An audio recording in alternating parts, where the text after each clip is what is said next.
1814 ഈ സെമിനാരി സ്ഥാപിക്കുന്നത്.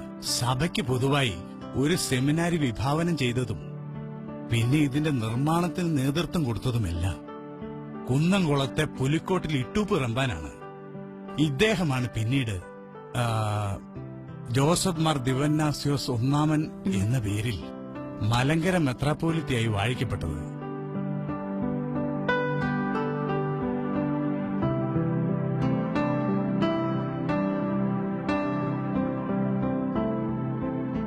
അത് സഭയുടെ ഒരു വഴിത്തിരിവായിരുന്നു. കാരണം ആദ്യം അർക്കദിയാക്കോൻ, പിന്നീട് മാർത്തോമ, അതിനുശേഷം ഇദ്ദേഹത്തിന്റെ കാലം മുതൽ സഭാ തലവന്മാർ അറിയപ്പെട്ടത് മലങ്കര മെത്രാപ്പോലിത്ത എന്നായിരുന്നു. അന്നത്തെ സാമൂഹ്യ ചുറ്റുപാട് എന്തായിരുന്നു? ബ്രിട്ടീഷ് ഭരണം ഇവിടെ വേരോടി തുടങ്ങിയിരുന്നു. അവരോടൊപ്പം വന്ന മിഷണറിമാർ ഇവിടെ പല നല്ല പ്രവർത്തനങ്ങൾക്ക് നേതൃത്വം നൽകി.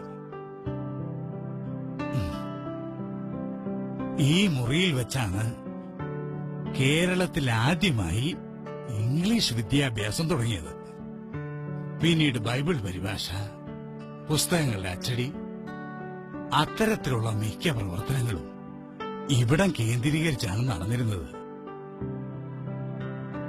1816 പുലിക്കോട്ടിൽ തിരുമേനി കാലം ചെയ്തു. തുടർന്ന് പുന്നത്ര മാർ ദിവന്യാസ്യോസ് തിരുമേനിയും അദ്ദേഹത്തിന് ശേഷം ചേപ്പാട് മാർ ദിവന്നാസ്യോസ് തിരുമേനിയും മലങ്കര മെത്രാപ്പോലിത്തമാരായി.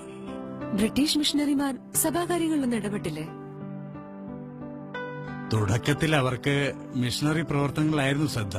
പക്ഷെ പിന്നീട് ഭരണകാര്യങ്ങളിൽ ഇടപെടാനും സഭയുടെ ചില അടിസ്ഥാന വിശ്വാസങ്ങൾ തെറ്റാണെന്ന് പഠിപ്പിക്കാനും തുടങ്ങി. ഈ അവസരത്തിൽ മാവേലിക്കരയിൽ ഒരു പൊതുയോഗം വിളിച്ചുകൂട്ടി. മിഷണറിമാരുടെ നവീകരണ ഉപദേശത്തെ തള്ളിക്കളഞ്ഞു. അതാണ് മാവേലിക്കര പടിയോല. തുടർന്ന് 1840 കൊച്ചി പഞ്ചായത്ത് എന്ന ഉടമ്പടിയിലൂടെ മിഷണറിമാരുടെ നേതൃത്വത്തിൽ ഒരു ചെറുവിഭാഗം മലങ്കര സഭയിൽ നിന്നും പിരിഞ്ഞുപോയി. അന്ന് പിരിഞ്ഞുപോയ ആ വിഭാഗവും ചേർന്നാണ് പിൽക്കാലത്ത് CSI സഭയുണ്ടായത്. അതോടെ പ്രശ്നങ്ങൾ അവസാനിച്ചോ? തൽക്കാലത്തേക്ക് പ്രശ്നങ്ങൾ അവസാനിച്ചു എന്ന് തോന്നിയെങ്കിലും ശരിക്കും പ്രശ്നങ്ങൾ ആരംഭിക്കുകയായിരുന്നു.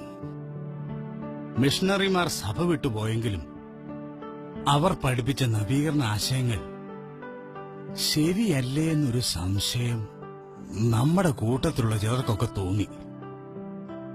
ഈ കൂട്ടർക്ക് നേതൃത്വം നൽകിയത് പാലക്കുന്നത്ത് എബ്രഹാം മൽപ്പാനും അദ്ദേഹത്തിന്റെ സഹോദരപുത്രൻ മാത്യൂസ് മാർ അത്താനാസ്യോസുമായിരുന്നു. എന്നാൽ നവീകരണ ആശയത്തോട് വിയോജിപ്പ് പ്രകടിപ്പിച്ച മലങ്കര നസ്രാണികൾ പുലിക്കോട്ടിൽ ജോസഫ് മാർ ദിവന്യാസ്യോസ് മലങ്കര മെത്രാപ്പോലീത്തയുടെ കീഴിൽ ഉറച്ചു നിന്നു.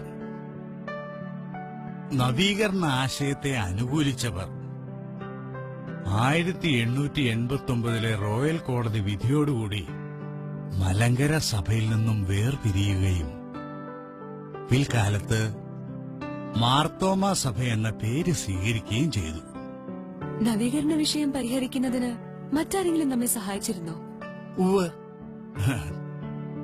നവീകരണക്കാരുമായുള്ള നമ്മുടെ ഭിന്നതയിൽ സഭയുടെ വിഭാഗീയത പരിഹരിക്കുന്നതിന് അന്ത്യോക്യയിലെ പത്രോസ് മൂന്നാമൻ പാത്രിയാർക്കീസിന്റെ സഹായം നമുക്ക് ലഭിച്ചിരുന്നു.